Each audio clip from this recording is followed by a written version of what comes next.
Já voltamos com o programa Eclésia dessa noite. O tema, a gente está falando sobre exorcismo, sobre a ação demoníaca no mundo, como a gente aprende sobre isso de acordo com o que a igreja nos ensina e como lidar com essas situações.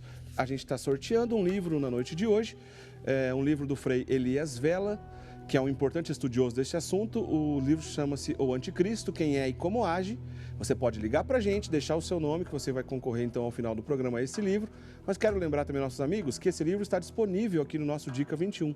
Você pode ligar por mesmo telefone e tirar sua dúvida se você quiser adquirir também esse livro, tá certo?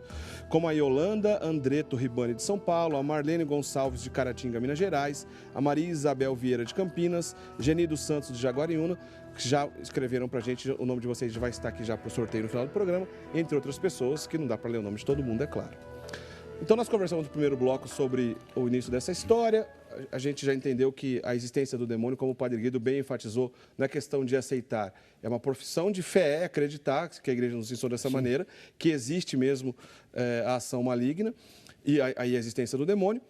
Agora, a gente vai conversar propriamente dito sobre a possessão demoníaca. E já aproveitando o gancho aqui, Padre Guido, o nosso telespectador, o Wilcedir Peçanha, ele pergunta como a gente pode reconhecer que uma pessoa está sofrendo de possessão diabólica, para a gente entender o que é a possessão diabólica. Certo. Em primeiro lugar, amigo, não. Wilcedir. Wilcedir. Em primeiro lugar, é bom deixar bem claro o seguinte: a posse do demônio não é única e exclusivamente na pessoa humana. O demônio pode estar presente também nos animais, nas plantas, num ambiente, numa casa. É porque é sempre bom carregar conosco, por exemplo, uma água benta, fazer uma imagem dos santos para colocar, porque ele tem este poder também de estar presente na obra de Deus. Naturalmente, o objetivo principal é estar dentro e conquistar a pessoa humana.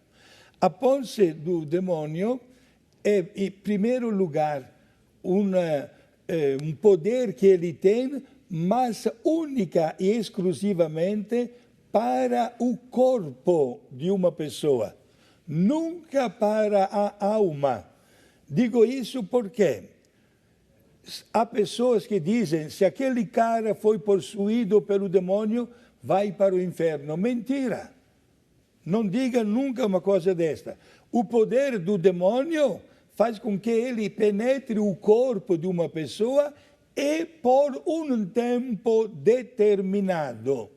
Quando a igreja, assim vou respondendo ao nosso amigo, tem a certeza que uma pessoa está possuída pelo demônio, realiza aquela intervenção chamada exorcismo, diante do qual o demônio é obrigado a sair do corpo daquela pessoa. Aí vamos agora à resposta. Quais são os sinais de que uma pessoa, infelizmente, está sofrendo, porque é um sofrimento, né? A posse do demônio. São vários. Mudança da voz, línguas estrangeiras que se falem, gritaria, blasfemas contra Deus, contra Nossa Senhora, diante da água benta também, manifestações, etc. É uma repulsa ao sagrado de maneira geral, tudo, né, Padre Guido? Uma repulsa e mostra praticamente o que o demônio vive diante de Deus. In uma revolta total contra o sagrado. Alguém poderia perguntar: padre, mas a pessoa possuída naquele momento é culpada do que está dizendo? Não, porque não é ela que fala, é o demônio que age daquela maneira. E a igreja, diante destes casos, é muito prudente, pede também, não somente pede orações iniciais, mas pede também a intervenção e a visita de um médico, de um psicólogo, de um psiquiatra, de um psicanalista.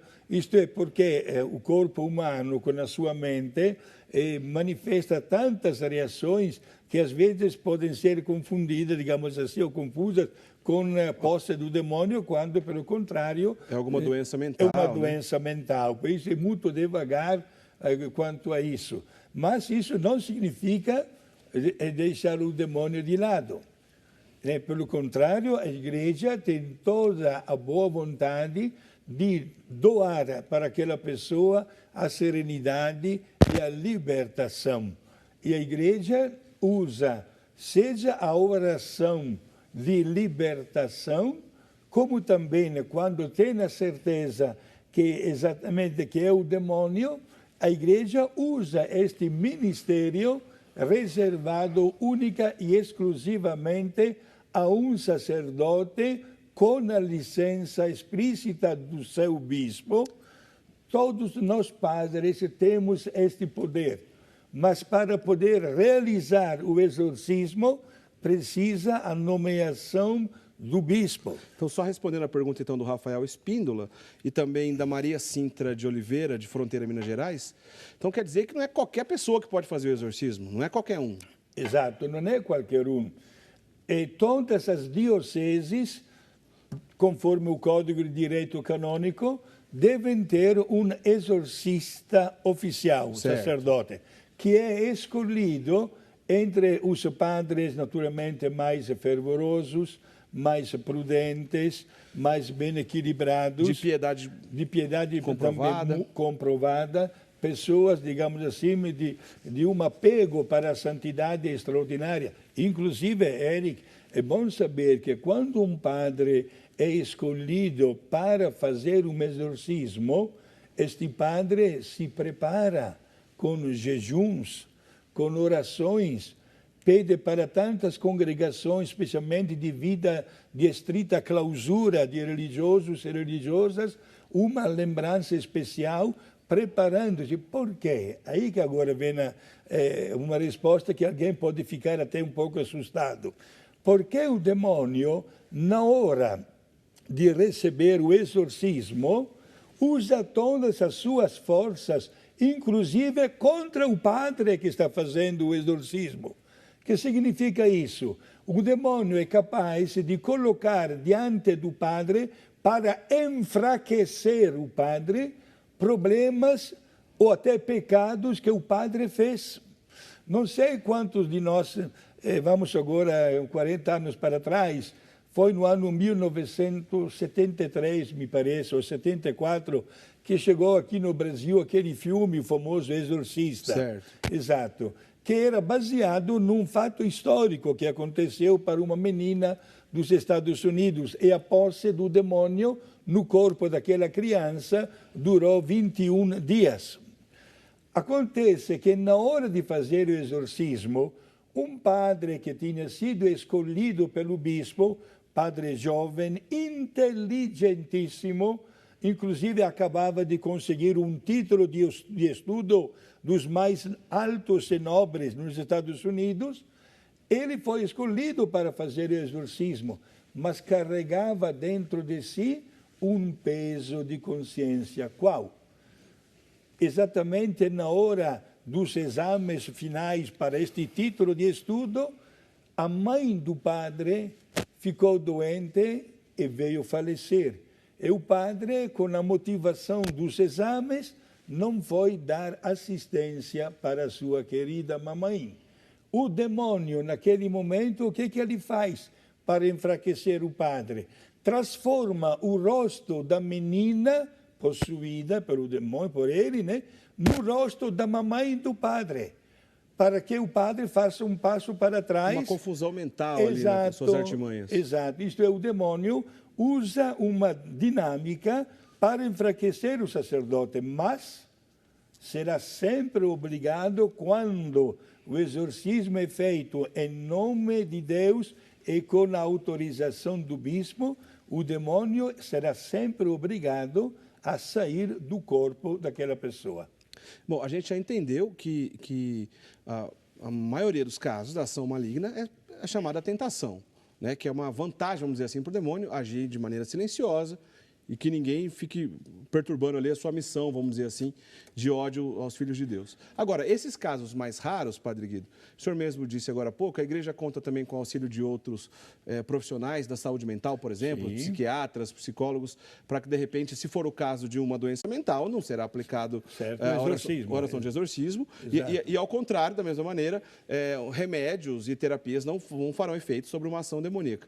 Agora, a igreja precisa investigar, e geralmente um sacerdote ou alguém escolhido pelas autoridades da igreja vão investigar. O senhor, por exemplo, o senhor tem tantos anos de padre, o senhor já investigou algum caso para saber se de repente merecia ou se naquele caso seria indicado que a pessoa recebesse o exorcismo? Sim, já aconteceu na minha vida, não comunico, é claro, o lugar, de ser convidado pelo bispo para ver de perto o que estava acontecendo. Isso aconteceu às 4 horas da manhã, gente. Quando vieram me chamar e tocou o telefone, etc. Era o caso de uma jovem com manifestações típicas, exatamente fora do normal, e dava de notar, pelo que ela falava, as expressões do rosto, a gritaria, as blasfemas, inclusive, diante de uma multidão, digamos assim, mais de 50, 60 pessoas estavam naquela casa. Eu fui o último que cheguei, digamos assim, ela não me viu. E eu olhando entre uma cabeça e outra, queria ver de alguma coisa que estava acontecendo, quando, de repente, esta menina gritou na frente de todos: "Vem cá, Padre Guido!" Todo mundo olhando para quem era este Padre Guido. Eu não escondo, é claro, naquele momento até um certo medo. Também eu tenho os meus limites, mas estava com o terço nas mãos. Me aproximei mesmo dela, quase a 1 metro de distância. Ela olhou para a minha cara com um olhar muito esquisito, desculpe a expressão, não falou uma palavra e ficou olhando-me quase 1 minuto e de repente me caiu no chão. Aí o senhor notou que havia alguma coisa de errado ali, e qual foi o procedimento que o senhor tomou? Eu informei o bispo que o caso merecia mesmo ser feito um exorcismo, e foi realizado o exorcismo alguns dias depois. Padre Guido, a gente sempre fala aqui no programa Eclésia, em muitas pautas que a gente comenta, quando o sacerdote age in persona Christi, né, que significa na pessoa do próprio Cristo. A oração de exorcismo, já que somente um sacerdote é autorizado a fazer, e não são todos os sacerdotes que são autorizados. Alguns sacerdotes na qual o bispo autoriza a fazer. Essa oração que ele vai fazer diante ali da pessoa que vai receber o exorcismo, é desse tipo de oração na pessoa de Jesus Cristo? Sempre nós agimos na pessoa de Jesus, né, professando o nosso credo. É bom fazer uma distinção neste caso, que é muito delicado. Certo. O exorcismo é todo um ritual que a igreja realiza para a expulsão do demônio. Certo? Que é um ritual muito antigo, inclusive. Muito antigo, que a igreja continua fazendo até nos dias de hoje. Ao passo que a igreja não proíbe a nenhum padre, como também para nenhum leigo, de fazer determinadas orações chamadas de libertação. É importante para nós entender isso, porque precisamos todos não sofrer as ciladas do demônio. E, portanto, a oração que a igreja faz através de padres, através de leigos, há pessoas que costumam fazer a bela oração a São Miguel Arcanjo, por exemplo, todas as noites antes de deitar. Isso ajuda. Aliás, na história temos o caso do Papa Leão XIII, que instituiu até uma oração chamada o Pequeno Exorcismo, né, a ser feita logo após da bênção final de cada celebração de missa. Que durante muitos anos havia esse costume, né? Hoje em dia não foi tirado, mais. Exato. Certo. Ele começou primeiro para a cidade de Roma, depois estendeu esta oração para o mundo inteiro. Quando se reza para afastar o demônio, claro que o demônio não gosta. É aí que nós usamos uma terapia para sairmos vitoriosos da cilada dele. Portanto, a oração de libertação, todos nós podemos fazer, também para nós mesmos, pedindo a Deus de não sermos vítimas do demônio. Alguém poderia perguntar, padre, mas vem cá, o demônio somente entra no corpo de pessoas pecadoras? Até de santos. Santa Gemma Galgani, uma grande santa italiana, que faleceu só com 24 anos de idade, foi possuída pelo demônio. Está registrado. Não gostaria que as irmãs religiosas que estão acompanhando o programa não se assustassem, mas está registrado na história da igreja posses demoníacas no corpo de religiosas. Até isso. Foi feito o exorcismo também para freiras. Mas, repito, é sempre o corpo onde o demônio vai. Não vai na parte mais íntima, que é a alma, certo? E alguém poderia dizer, padre, mas o senhor falou até de santos. Sim, e os santos sofreram ciladas do demônio, até violentas. Apanharam também. É o caso de Padre Pio, por exemplo, né? Sofria agressões físicas, inclusive, né? De maneira extraordinária. Exato. Como também, né? É bom que os nossos amigos telespectadores saibam, existe um tipo de posse demoníaca chamada oblativa. Que significa?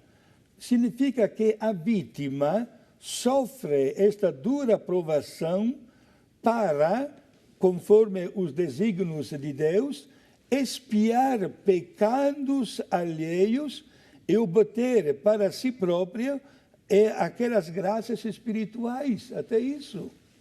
Portanto, um sacrifício enorme ser possuído pelo demônio para poder expiar pecados de outras pessoas. Provavelmente o caso de Santa Gemma Galgani, a qual o senhor citou agora há pouco, que pode soar estranho, de repente, para quem não está acostumado com isso, uma santa da Igreja Católica, canonizada pela Igreja Católica, mas que foi possuída pelo demônio durante algum tempo. Provavelmente deve ser um desses casos de possessão oblativa, né, Padre Guido? Exato. E vejam só, parece que como uma pessoa que está no céu, mas o demônio entrou no corpo também destas pessoas. Repito o que falei no começo da explicação. A posse do demônio é limitada a um tempo, certo? E só, única e exclusivamente, é posse do corpo humano. Só deixar bem claro aqui, alguns telespectadores mandando as perguntas dos telespectadores muito parecidas. Vamos repetir aqui o esclarecimento. A oração oficial do exorcismo, que é a oração muito antiga, do ritual da Igreja Católica, uma oração chamada exorcismo, na qual só o padre pode fazer, pois ele age em persona Christi. É uma oração oficial que o padre vai fazer de acordo com o ritual, usa-se estola certinho. Essa oração oficial, vamos chamar assim de exorcismo solene, somente um sacerdote pode fazer e somente um sacerdote autorizado pelo bispo. Por exemplo, a nossa telespectadora Marlene Aparecida Madeira, de Cláudio, Minas Gerais, ela diz, olha, tem alguns livros que têm oração de exorcismo. Nesse caso, somente um sacerdote pode fazer? Não. Padre Guido, justamente o que ela está dizendo aqui é esse outro tipo de oração que o senhor disse, a chamada oração de libertação, onde, clamando a graça e a misericórdia de Deus, nós podemos também pedir para que sejamos livres do mal? Exato. Aliás, até na oração do Pai Nosso, nós pedimos para Deus Pai, mas livrai-nos do mal, né? A oração de libertação, todos nós podemos, aliás, devemos fazê-la. Certo? O exorcismo, como todo o ritual da igreja, é realizado pelo padre, de que maneira?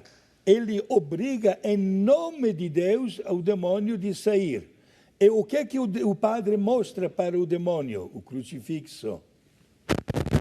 O padre usa os seus paramentos, a estola, mostra o crucifixo, usa a água benta e, sobretudo, mostra exatamente de estar agindo em nome de Deus. Quando se age em nome de Deus, a resposta também do demônio é obrigatória. A gente está vendo, inclusive, algumas ilustrações sobre isso, ilustrando o que o senhor está dizendo. Exato, água benta, exato, que o padre é o crucifixo. Mais de uma vez o padre se aproxima com o crucifixo. E gostaria de dizer para os nossos irmãos telespectadores, mesmo não sendo padres, saibamos usar também nós água benta. É só pedir na nossa igreja, como é belo passar um pouco de água benta nos quartos da nossa casa. Como é bom carregar sempre um crucifixo, colocar na parede uma imagem de Nossa Senhora. Interessante, é muito rápido, que o tempo hoje é precioso. São João Bosco não conseguia dormir de noite, porque no forro, cima do seu quarto, havia um barulho danado. Havia coisa que caía, um barulho. Ele se assustava, se acordava toda hora. Ele foi ver o que tinha lá em cima, não tinha nada. O que São João Bosco fez? Pegou um santinho de Nossa Senhora e foi colocado lá em cima do forro. A partir daquela noite, todo o barulho passou. Muito bem, então encerrando só, Marilene, deixando bem claro, muito provavelmente esses livros que você encontra, essas orações de exorcismo, não se trata do exorcismo solene oficial da igreja que a gente está dizendo. Porém, o Padre Guido falou agora há pouco do pequeno exorcismo, também conhecido como pequeno exorcismo de Leão XIII. Esse a gente encontra em muitos livros. Nós leigos não podemos interpelar diretamente os demônios, não podemos dar ordens a ele, como é o caso do padre que age em persona Christi. Porém, podemos rezar, como o Padre Guido disse, pessoal, de maneira tranquila na nossa casa, sem muito estardalhaço, fazendo a oração pela nossa vida mesmo, pela nossa família, sem maiores complicações, tá certo? Então tá aí a diferença. A gente vai para o intervalo, daqui a pouco a gente volta para o último bloco do programa de hoje. Não sai daí.